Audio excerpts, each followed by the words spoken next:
Meanwhile, church leaders are rallying their members to join the National Fasting and Prayer Day declared by the President, Nana Addo Dankwa Akufo-Addo.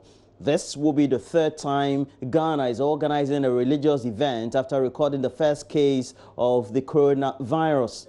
Over the weekend, the president called for support in fasting and prayers on Wednesday after announcing measures to curtail the spread of the disease.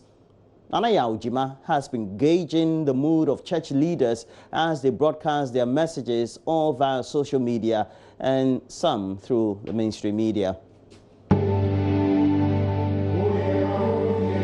Not your usual Sunday here at the Great Eternal Harvest International Ministry, popularly known as Get Him in Kumasi. Camera lenses with a lean crew focus on one person, the preacher, supported by a few singers in the song ministration.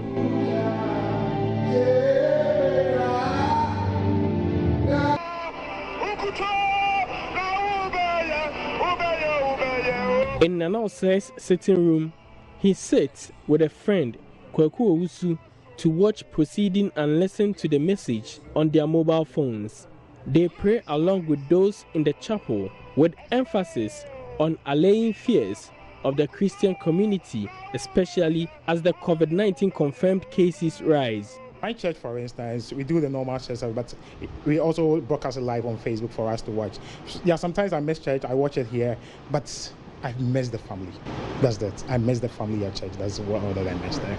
We get to watch people online without knowing them, like Emmanuel Makandiwa, Prophet Emmanuel Makandiwa, watching Benny Hinn.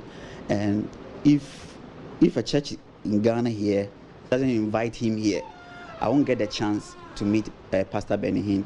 So mostly I watch him online with my own data. So there is no difference we watching our pastors online. It's just the same thing. Okay. Thank you. Sure.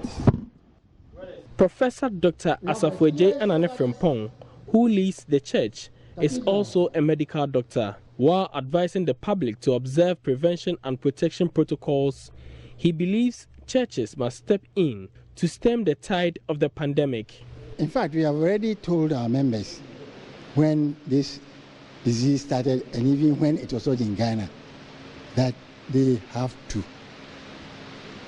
improve their relationship with God through fasting and prayer, so that even if it comes to Ghana, we block it. Like it doesn't affect as many people as we are seeing around the globe. So how do you intend to communicate with them, especially now that we don't get the opportunity to meet them face to face? No, we call them by telephone.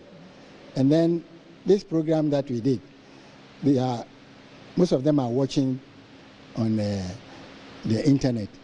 So they will always hear the announcement being made. Other churches in Kumasi either broadcast live via Facebook or on radio. Pastor Victor Osei of the Family Chapel International urges the public to embrace Wednesday's fasting and prayer for the country as proposed by the president.